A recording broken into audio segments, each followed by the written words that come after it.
Vitale. Vous savez, comme vous l'avez si bien dit, il y a plusieurs affections qui amènent les patients à l'hôpital. Et évidemment, selon l'appréciation de chacun, il y a un degré d'urgence. Et il y a plusieurs types d'urgence. Il y a des maladies pour lesquelles, quand vous allez à la faculté, on vous dit cette maladie, c'est une urgence. Mais il faut savoir, est-ce que cette urgence met en jeu de façon immédiate la vie du patient? Si on ne fait absolument rien à l'instant T, à l'instant présent, est-ce qu'il risque de mourir? Et c'est ça qui détermine le caractère vital. Je vous donne un exemple précis. Quelqu'un qui vient aux urgences, qui se tient la poitrine, qui a mal et qui est en fait en train de faire ce qu'on appelle un infarctus du myocarde. Si vous ne faites rien, il fera un arrêt cardiaque et il va mourir. Un enfant qui vient au niveau du service de pédiatrie, parce que dans un hôpital, on a plusieurs points d'entrée des urgences. Il y a les urgences adultes, il y a les urgences pédiatriques et les urgences de la maternité également. Un enfant qui vient et qui est en train de convulser, vous savez, c'est vraiment le cas typique que nous avons.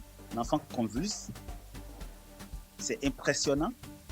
Si vous ne faites rien, cet enfant peut mourir. Quand je vais à la maternité, par exemple, vous avez une femme qui est en train de, elle a accouché peut-être, elle est en train de saigner à flot. Si vous ne faites rien également, elle va se vider de son sang et va mourir. C'est des urgences qui mettent en jeu immédiatement la vie du patient si vous ne posez aucun acte. Par contre, il y a des situations d'urgence pour lesquelles la mort n'est pas là tout de suite immédiatement. Je prends le cas de l'appendicite. L'appendicite, quand on fait la leçon aux étudiants, on dit c'est une urgence.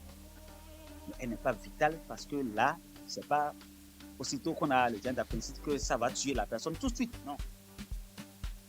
Ça va évoluer, si on ne le traite pas, ça va éclater, ça va se compliquer, devenir une péritonite et puis après, potentiellement peut tuer. Mais vraiment dans un délai bien plus long.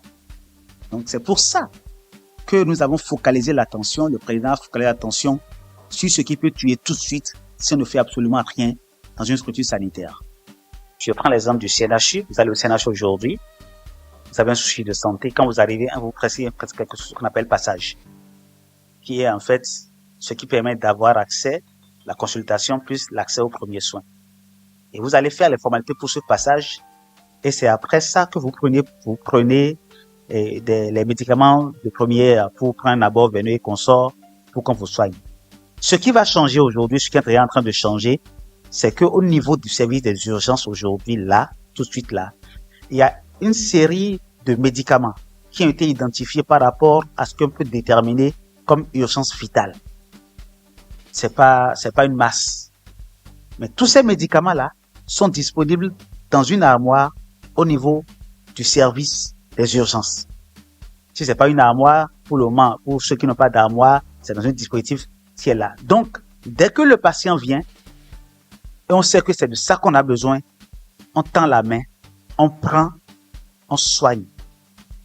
Le temps après qu'il aille à la pharmacie pour aller faire les formalités qu'on soit après. Mais là, dès qu'il arrive, on ne calcule rien du tout.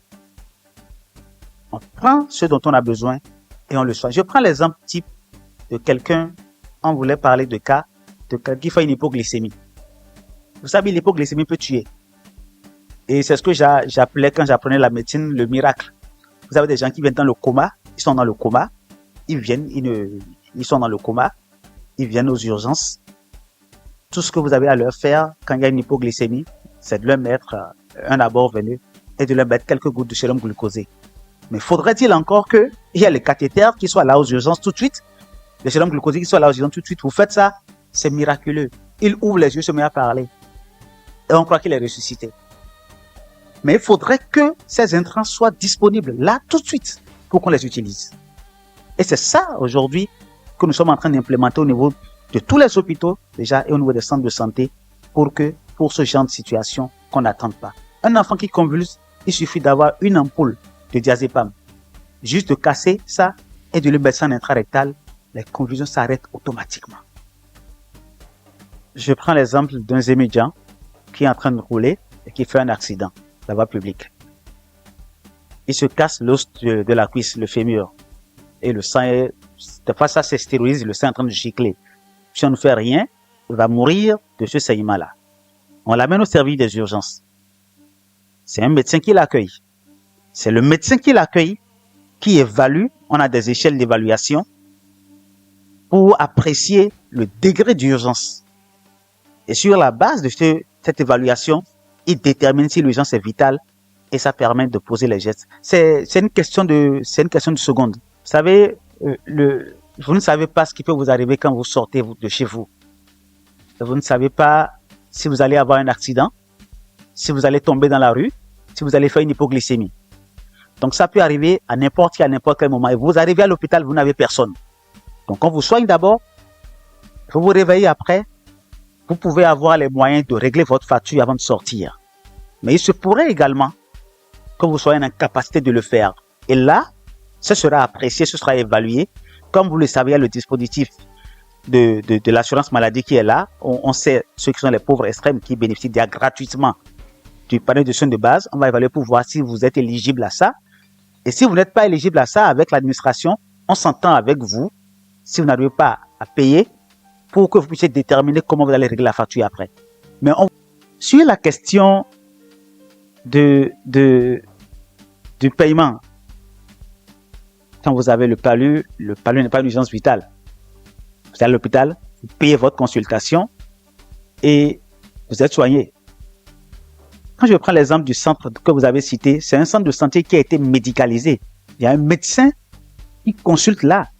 Et vous savez, le gouvernement, par le passé, a fait un effort substantiel et il y a eu 130 centres de santé qui, dans la pyramide initiale, n'étaient pas médicalisés, qui ont bénéficié de la présence d'un médecin effectivement, du nord au sud et de l'est à l'ouest.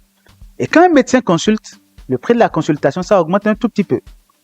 Et comme l'a dit déjà le porte-parole, le ministre porte-parole, dans un avenir pas trop lointain, nous allons démarrer pour tout le monde l'assurance maladie. Alors vous avez parlé des sanctions. Vous savez, comme l'a dit le ministre porte-parole tout à l'heure, nous avons rappelé à l'ensemble des responsables, aussi bien les directeurs d'hôpitaux, les médecins coordonnateurs, les médecins-chefs, qu'ils ont l'obligation de s'assurer de la mise en œuvre effective de cette mesure et de prendre toutes les dispositions y afférentes. Et par rapport à ça, évidemment, ils doivent pouvoir sensibiliser le personnel. Et il n'est pas question qu'un agent puisse,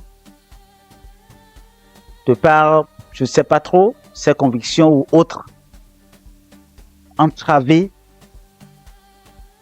la mise en œuvre de cette mesure. Si c'est le cas, soyez rassurés qu'il sera épinglé et que les sanctions qui doivent suivre vont suivre.